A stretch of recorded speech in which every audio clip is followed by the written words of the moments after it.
हाय, hello. कैसे हैं आप सब बच्चों? आशा है आप सब अच्छे होंगे और आपका पूरा परिवार भी बहुत अच्छा होगा। आज हम देखने जा रहे हैं standard 10th maths 2 geometry practice set 1.2 का फोर्थ क्वेश्चन इस तरह से है। क्वेश्चन है measures of some angles in the figure are given and we have to prove that AP upon PB is equals to AQ upon QC। तो जो चीज़ें हमें दी गई है उससे हमें प्रूफ करना है।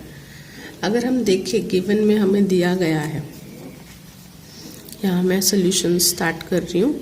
हमें दिया गया है कि ये भी एंगल 60 है और ये भी एंगल 60 है। तो ये दोनों एंगल्स अगर 60 है तो उनकी मदद से हमें ये चीज़ प्रूफ करनी है। AP upon PB is equal to AQ upon QC। तो यहाँ पर अगर हम दो ट्राइंगल्स देखें, उन दो ट्राइंगल्स के ये दो मेजरमेंट्स हमें दिए गए हैं। तो देखिए यहाँ पर segment PQ and segment BC, दो सेगमेंट्स को अगर मैं लूँ और PB ट्रांसवर्सल लूँ तो क्या हो जाएगा? ये दोनों लाइंस जो हैं वो लाइंस, और इस लाइन को मैंने ट्रांसवर्सल लिया जिसमें ये दोनों एंगल्स क्या हैं? कॉन्ग्रुएंट है, सेम है। तो अगर ये दोनों एंगल्स सेम हैं, angle APQ is equal to angle PBC is equal to 60 degree, therefore by ये दोनों कौन से टाइप के एंगल्स हो जाएंगे? फिर कॉरस्पॉन्डिंग एंगल। तो कॉरस्पॉन्डिंग एंगल्स हैं इसीलिए दोनों कॉन्ग्रुएंट है, और वो कॉन्ग्रुएंट है इसीलिए वो दोनों कॉरस्पॉन्डिंग एंगल्स बन जाते हैं, और इसीलिए PQ पैरेलल टू BC बन जाता है।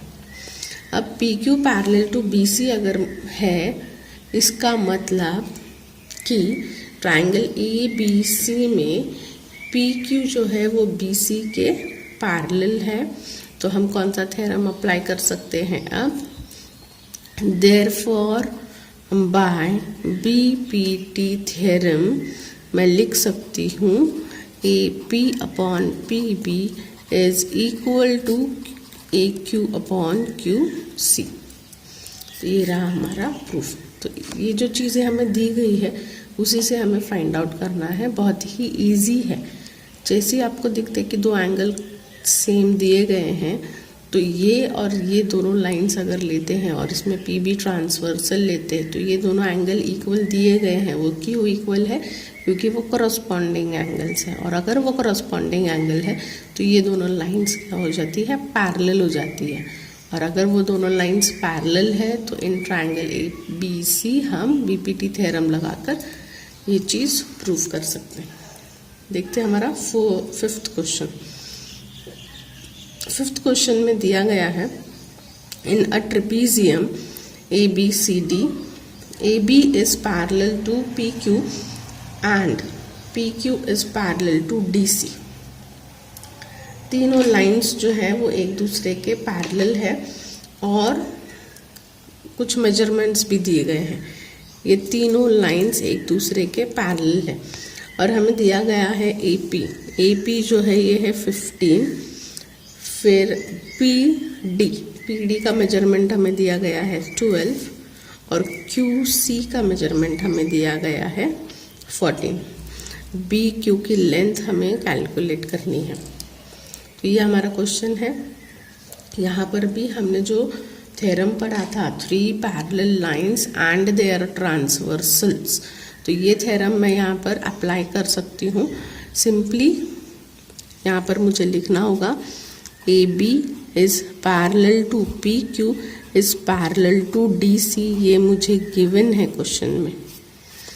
Therefore by 3 parallel lines and their transversal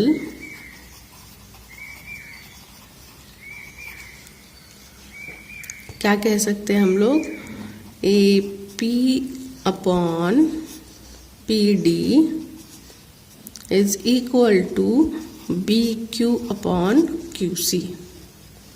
इस थ्योरम की वजह से मैं ये स्टेटमेंट लिख सकती हूँ। अब यहाँ पर आपको सिंपली वैल्यूज़ डालनी है।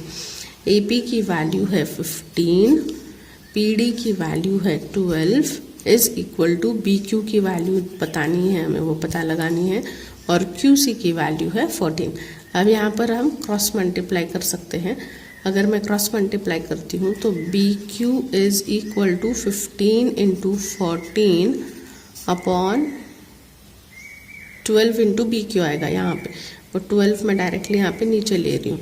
अब यहाँ पर अगर मैं कैंसिलेशन करूँ तो देखिए 12 और 14 ये दोनों जाएंगे 2 से, 2 7 ज़ा 14, 2 6 ज़ा 12, 6 और 15 दोनों जाएंगे 3 से, 3 5 ज़ा 15, 3 2 ज़ा 6, 5 7 और 2 बचाई। अब ये कैंसिल नहीं होता है तो यहाँ पे 5 7 से क्या मिल जाएगा मुझे, 35 अपॉन 2, और इसे अगर मैं डिवाइड करती हूँ अब तो मुझे मिल जाएगा 17.5, यानी बी क्यू की वैल्यू मेरे पास क्या आ गई है, 17.5। देखिए हमने जो जो थ्योरम्स पढ़े हैं वही थ्योरम्स हमें यहाँ पर अप्लाई करने की कोशिश करनी है और हमारा सोल्यूशन जो है वो आ जाएगा। देखते हैं हमारा next question, question number 6। Question number 6 में मुझे यहाँ पर अगेन ये डायग्राम दिया गया है और मुझे फाइंड आउट करना है QP। इतना ही क्वेश्चन है, QP जो है वो हमें फाइंड आउट करना है, ये सेगमेंट। तो ये अगर डायग्राम हम देखें तो डायग्राम देखने से हमें पता चलता है कि यहाँ पर NQ जो है वो एंगल बाइसेक्टर है, एंगल MNP का। तो इसीलिए हम एंगल बाइसेक्टर थ्योरम यहाँ पर अप्लाई कर सकते हैं। तो हम यहाँ पर लिख सकते हैं angle NQ is angle bisector of angle MNP. Therefore, by angle bisector theorem,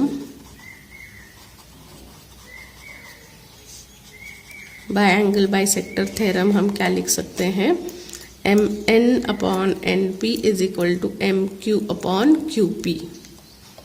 MN upon NP is equal to MQ upon QP।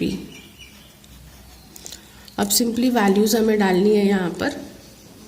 अगर MN की वैल्यू देखिए तो MN की वैल्यू है 25, NP की वैल्यू है 14 इज इक्वल टू MQ की value 14 upon QP हमें फाइंड आउट करना है।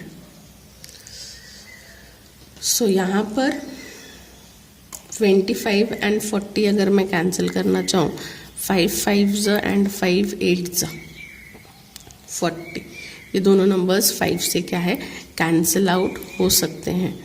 और यहाँ पे बचेगा 5 इंटू 8, और इन दोनों को अगर मैं क्रॉस मल्टीप्लाई कर देती हूँ तो QP की वैल्यू मुझे मिलेगी 14 इंटू 8 अपॉन 5। और 14, 8 और 5, अब यहाँ पर देखिए कोई चीज़ एक दूसरे से कैंसिल नहीं होएगी। 14 इंटू 8 अगर मैं मल्टीप्लाई करूँगी तो मेरे पास 112 अपॉन 5 आ जाएगा, और इसे अगर मैं प्रॉपरली डिवाइड करती हूँ तो QP मेरे पास आ जाएगा 22.4। तो सिंपली आपको क्रॉस मल्टीप्लाई करके फाइंड आउट करनी है वैल्यू। देखते हैं हमारा next solution, question number 7। Question number 7 में हमें दिया गया है in the figure 1.41, if AB is parallel to CD is parallel to EF then find the value of X and AE। ये रहा हमारा क्वेश्चन। यहाँ पर हमें दिया गया है कि AB is parallel to CD is parallel to EF। तीनों एक दूसरे से पैरेलल्स हैं और हमें x की वैल्यू फाइंड आउट करनी है और x के साथ मुझे वैल्यू फाइंड आउट करनी है AE की। AE ये पूरी वैल्यू भी फाइंड आउट करनी है। तो यहाँ पर अगेन हम कौन सा थ्योरम लगाएंगे? जब भी तीन पैरेलल लाइंस हमें दिखे तो हमें लगाना है theorem of three parallel lines and their transversal. So यहाँ पर हम लिखेंगे AB is parallel to CD is parallel to EF, therefore by three parallel lines and their transversal हम क्या लिख सकते हैं? AC upon CE is equal to, देखिए AC पहले लिया है तो BD पहले लेंगे, BD अपॉन DF। अब यहाँ पर हम सिंपली वैल्यूज पुट करते हैं साथ सबकी। तो AC की वैल्यू है 12, CE की वैल्यू है x, BD की वैल्यू है 8 और DF की वैल्यू है 4। 4 1 ज़ा 4, 4 2 ज़ा कैंसिल हो जाएगा और यहाँ पर अगर मैं क्रॉस मल्टीप्लाई करूँ तो x is equal to 12 into 1 upon 2 आ जाएगा। इसे कैंसिल करते हैं तो आ जाएगा 6। तो यहाँ पर मुझे x की वैल्यू मिल चुकी है 6, लेकिन मुझे AE की वैल्यू भी कैलकुलेट करनी है। AE, तो AE हम कैसे कैलकुलेट करेंगे? Therefore AE is equal to 12 plus x, यानी कि 12 प्लस 6, तो ये हो जाएगा 18। तो ये x और ये 18 हमारे दोनों वैल्यूज आ गई हैं। देखते हैं हमारा नेक्स्ट क्वेश्चन, क्वेश्चन नंबर 8। अगर हम क्वेश्चन नंबर 8 देखें यहाँ पर, तो ये भी बहुत ही सिंपल क्वेश्चन है। डायग्राम देख के आपको पता लग रहा है कि ये एंगल बाइसेक्टर है। MT जो है LMN का एंगल बाइसेक्टर है। तो आप रीज़न लिखिएगा कि एंगल बाइसेक्टर है और एंगल बाइसेक्टर होने की वजह से मुझे मिलेगा LM upon MN is equal to LT upon TN। और यहाँ पर हमें वैल्यू किसकी फाइंड आउट करनी है? LT की वैल्यू फाइंड आउट करनी है। तो बाय एंगल बाइसेक्टर थ्योरम हमें ये मिला। अब इसमें सिंपली आप वैल्यूज पुट कर दीजिए। LM की वैल्यू क्या है? 6, MN की वैल्यू 10, LT की वैल्यू फाइंड आउट करनी है और TN की वैल्यू दी गई है 8। 2 3 2 5, इतना कैलकुलेट करने के बाद अब क्रॉस मल्टीप्लाई कीजिए। 5 into LT is equal to 3 into 8। So LT मेरे पास आ जाएगा 3 इंटू 8 अपॉन 5। अब देखिए यहाँ पर भी कोई नंबर कैंसिल नहीं हो रहे हैं, तो 3 8 ज़ा 24 अपॉन 5 और इसे अगर हम डिवाइड करते हैं प्रॉपरली तो मेरे पास आ जाएगा LT इज इक्वल टू 4.8। आप डिवाइड करके चेकआउट कर सकते हैं। अब लास्ट क्वेश्चन है जो आज हम ले रहे हैं, उसमें लास्ट क्वेश्चन है। तो 9th क्वेश्चन हम देखते हैं। अगर आपको टीचिंग पसंद आ रही है तो चैनल लाइक कीजिए, सब्सक्राइब कीजिएगा। 9th क्वेश्चन में हमें ये ट्रायंगल दिया गया है और यहाँ पर हमें x की वैल्यू कैलकुलेट करनी है। और देखने से पता चलता है डायग्राम की BD जो है वो ABC एंगल का बाइसेक्टर है। तो इतनी ही इन्फॉर्मेशन दी गई है और हमें x की जो वैल्यू है वो कैलकुलेट करनी है। तो यहाँ पर मैं लिख सकती हूँ BD is angle bisector of angle ABC, therefore by angle bisector theorem, by angle bisector theorem मेरे पास क्या आ जाएगा? AB upon BC, AB upon BC is equal to AD upon DC। तो यहाँ पर सिर्फ वैल्यूज पुट कर देनी है। ए बी की जो वैल्यू है वो है x और बी सी की वैल्यू है x plus 5 is equal to A D की वैल्यू है x माइनस 2 और डी सी की वैल्यू है x प्लस 2। सिंपली आप अगर यहाँ पर क्रॉस मल्टीप्लिकेशन कर देंगे तो आपको जो है आगे के आंसर जो है वो मिल जाएगा। यहाँ पर देखिए ये हमारे पास टर्म आया है, मैं इसे सॉल्व करके दिखाती हूँ। क्रॉस मल्टीप्लाई करना है तो x into x plus 2 is equal to x plus 5 into x minus 2। ये हमें सॉल्व करना है। तो यहाँ पर हम ब्रैकेट ओपन करेंगे, x इंटू एक्स हो जाएगा x square 2x is equal to x into x x square x into minus 2 minus 2x plus into 5x plus minus minus 5 2 ज़ा 10।